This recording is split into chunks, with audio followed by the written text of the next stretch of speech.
জয় রাধে, জয় নিতাই চৈতন্য। ভগবান শ্রী শ্রী নিতাই চৈতন্য মহাপ্রভুর করুণায় আমরা ক্রমবর্ধমান শ্রীমদ্ ভগবদ্ গীতা কথা প্রসঙ্গ অগ্রসর হয়ে চলেছি। আজকে আমরা ২৭ এবং ২৮ দুটি শ্লোক একসঙ্গে আলোচনা করব। এই দুটি শ্লোকে ভগবান বর্ণনা করছেন খুব সুন্দরভাবে যে আমরা যারা কর্মযোগী এবং যারা সাংখ্যযোগী, সেই কর্ম এবং সাংখ্যযোগীগণ যা প্রাপ্ত করতে পারেন তা কিন্তু ধ্যানযোগীরাও করতে পারেন। দেখুন এইগুলি কেন বর্ণনা করছেন, যাতে করে আমরা বুঝতে পারি যে সাধন কতটা কঠিন হয়, এত কষ্ট করে মোক্ষ প্রাপ্তি। আর কলিযুগে কেবলমাত্র নাম, খাইতে শুইতে যথা তথা নাম, যথা তথা লয়, দেশ কাল নিয়ম নাহি, সর্বসিদ্ধি হয়, সমস্ত সিদ্ধি প্রাপ্তি হয়ে যাবে ভগবত নাম। কৃষ্ণ, রাধা, গৌর, নিতাই চৈতন্য, কালী, শিব, যে নাম, ওই এক নামকে ধরলে ওই এক নামই আমায় সর্বোচ্চ কোটি স্তরে পৌঁছে দিবে। কারণ একটি বিষয় আছে, এখানে কিন্তু আলাদা তত্ত্ব কিছু নয়, সেই একই ভগবান। কারণ মাত্যা পারতরং নান্যাৎ কিঞ্চিৎ অস্তি ধনঞ্জয়, হে ধনঞ্জয়, আমি ছাড়া সমস্ত ব্রহ্মাণ্ডময় কোনো কিছুর অস্তিত্ব নেই। মাত্যা পারতরং নান্যাৎ, আর অন্য কোনো বিষয় নাই। তাহলে সেই তত্ত্ব বুঝবো কীভাবে? সেই তত্ত্ব বোঝার জন্য, সেই মোক্ষ প্রাপ্তির জন্য কত কঠিন ধ্যান করতে হবে, যে ওই যোগগুলোর মাধ্যমে হয়, ধ্যান যোগের মধ্যে হয়। এবার ধ্যানের পদ্ধতি ভগবান কিছুটা এখানে তত্ত্বটা বর্ণনা করলেন।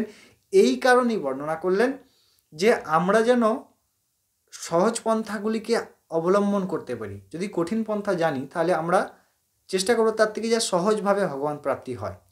এই তত্ত্বটা অবশ্যই আপনাদেরকে জানাবো। চলুন প্রথমে ২৭ এবং ২৮ দুইটি শ্লোক আমরা আস্বাদন করি। ভগবান অর্জুনকে বলছেন যে স্পর্শান কৃত্যা বহির্বাজ্যাং চক্ষুষ্বৈবান্তরে ধ্রুবৌ প্রাণাপ্রাণৌ সমৌ কৃত্যা নাসাভ্যন্তরচারিণৌ। ২৮তম শ্লোকে বলছেন যতেন্দ্রিয়া মনোবুদ্ধির নির্মোক্ষাপরায়ণঃ বিগতেচ্ছা ভয়া ক্রোধো ইয়ঃ সদা মুক্ত এব সহ। বলছেন বাহ্য বিষয়কে বাইরে রেখে চক্ষুকে ভ্রু মধ্যে, অর্থাৎ এই দুটি ভ্রুর মধ্যে স্থানে স্থিত করে নাসিকার দ্বারা যে প্রাণ এবং অপ্রাণ দুটি বায়ুর চালন হয়, সেই বায়ুকে ইন্দ্রিয়ের দ্বারা সংযম করে তাকে স্থিত রেখে, অর্থাৎ ইন্দ্রিয়কে জয় করা। এবং যিনি রেখেছেন, যিনি করেছেন এই পদ্ধতিটা, এবং যিনি মোক্ষপরায়ণ, যিনি কাম ক্রোধ লোভ জনিত তত্ত্ব থেকে বাইরে মুক্ত হয়ে, তিনি সর্বদাই মুক্ত। ভাবুন, এবার দেখুন, আপনি ১ ঘন্টা যদি পারেন চোখগুলোকে এখানের মধ্যে স্থির করে, তখন মন শান্ত হবে। আস্তে আস্তে আস্তে আস্তে প্রাণ অপ্রাণ বায়ুর জয় করতে হবে, ইন্দ্রিয়গুলোকে সংযম করতে হবে, ইন্দ্রিয়গুলোকে বশ করতে হবে। এবার ইন্দ্রিয়গুলিকে বশ কী করব? এদের যে হেডমাস্টার আছে মন, অর্জুন বলছেন চঞ্চল হি মন কৃষ্ণ প্রমথি বলবদ্দিরম তস্যাহং নিগ্রহং মন্যে বায়ুরেব সুদুষ্করম। এটা বায়ুর থেকেও সুদুষ্কর। এক্ষুনি কলকাতা, এক্ষুনি দিল্লি, এক্ষুনি ম্যাড্রাস, এক্ষুনি চেন্নাই, এক্ষুনি অমুক দেশ, এক্ষুনি তমুক দেশ, সেকেন্ডে বাতাস, আলো, বায়ু কেউ পৌঁছাতে পারবে না, মন পৌঁছে যাবে।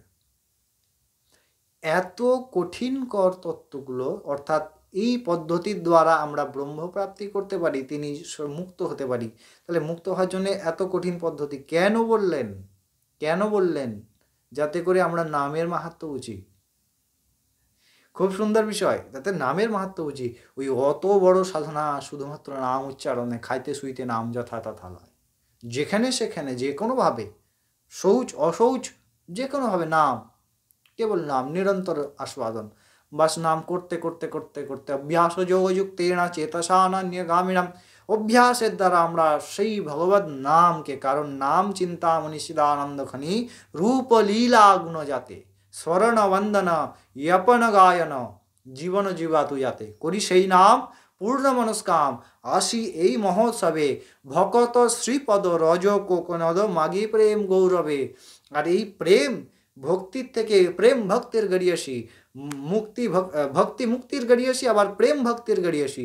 সেই প্রেম প্রাপ্তি হয় ভগবানের যারা ভক্ত তাদের চরণার বৃন্দে রজ কোকোনদ, কোকোনদ অর্থাৎ হ্রদ বলা হয়, এই হচ্ছে ভক্ত চরণের হ্রদে আমরা স্নান করে সেই পরম প্রেম প্রাপ্তি করতে পারি। আহা হা হা। তাহলে এই কলিযুগের জন্য কত সহজ করলেন সাধনা।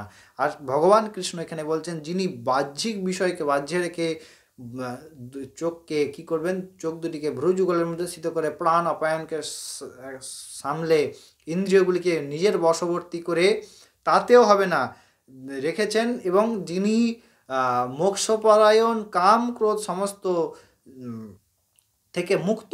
আমি কাম ক্রোধ কীভাবে মুক্ত হব আমরা? খুব কঠিন, প্রচুর কঠিন, আবার সহজ, তার করুণায় সহজ। অভ্যাস যোগযুক্ত চেত সানান্নগমী না। কিন্তু আমরা এত কঠিন পন্থায় যাব কেন? আমরা ভগবানের নাম করে, যে কৃষ্ণ এই কথা বলছে নিরন্তর কৃষ্ণ কৃষ্ণ কৃষ্ণ, বাস কৃষ্ণ কৃষ্ণ বলতে বলতে কৃষ্ণ কৃষ্ণ কৃষ্ণ সমস্ত জায়গায় কৃষ্ণময় হয়ে যাবে। বাস আমাদের খেল খতম, মায়ার খেল খতম। আমরা ভগবত আনন্দ, অখণ্ড আনন্দ আমরা নিজের স্বরূপ বোধ করতে পারবো, আমরা নিজেকে চিনতে পারবো, আমরা কে, আমরা কোথা থেকে এসেছি, আমাদের কেন এরকমভাবে ভ্রমণ করতে হচ্ছে। আর একজন নিরাসক্ত পুরুষ, একজন ভগবত প্রাপ্ত মহাত্মা, তখন তাকে জীব বলা হয় না, তখন মহাত্মা, জীবাত্মা বলা হয় না, মহাত্মা। সেই মহাত্মা অনেক অনেক জীবাত্মাকে মহাত্মা বানিয়ে দেন। চৌম্বক আরেক বস্তুকে চৌম্বকে রূপান্তরিত করে। তাই এটি খুব সুন্দর, যদিও বা বাহ্যিক জাগতিক প্রাকৃতিক সবগুলি আদি অন্তযুক্ত সৃষ্টির, তাই এইগুলিতে আমাদের তো কোনো ভগবানের সঙ্গে কোনো কম্পারিজন বা কোনো উদাহরণ দেওয়া যায় না ভগবত সত্তার সঙ্গে। তবুও বোঝার জন্যে আমাদের তো জীব বুদ্ধি, তাই এই জায়গাটায় কিন্তু আমাদের খুব সুন্দরভাবে মনে রাখতে হবে। অবশ্যই আপনারা প্রতিনিয়ত শ্রীমদ্ ভগবদ্গীতা কথামৃত আস্বাদন করুন, যাতে করে আমরা নিজেদেরকে মুক্ত করতে পারি। এই ভয়ঙ্কর কলিকাল নিশ্চয়ই আপনারা প্রতিদিন খবর বা আপনাদের পারিপার্শ্বিকভাবে দেখতে পাচ্ছেন খুব খারাপ অবস্থা। তাই হাত জোর করে প্রার্থনা, নিরন্তর ভগবত আশ্রয় হয়ে, গুরু আশ্রয় করে ভগবত প্রাপ্তি। গুরু গোবিন্দ এক খরে কাকে লাগু পায়, বলিহারি গুরুদেব গো जो গোবিন্দ দিয়া বাতায়। আহা, মহামহিম সেই গুরুদেবের করুণা। অবশ্যই ভালো থাকবেন, সুস্থ থাকবেন, সাবস্ক্রাইব করে জুড়ে থাকবেন, অবশ্যই শেয়ার এবং কমেন্ট করতে ভুলবেন না, এবং লাইক অবশ্যই করবেন। ততক্ষণ অনেক ভালো থাকুন, সুস্থ থাকুন। জয় রাধে, জয় নিতাই চৈতন্য।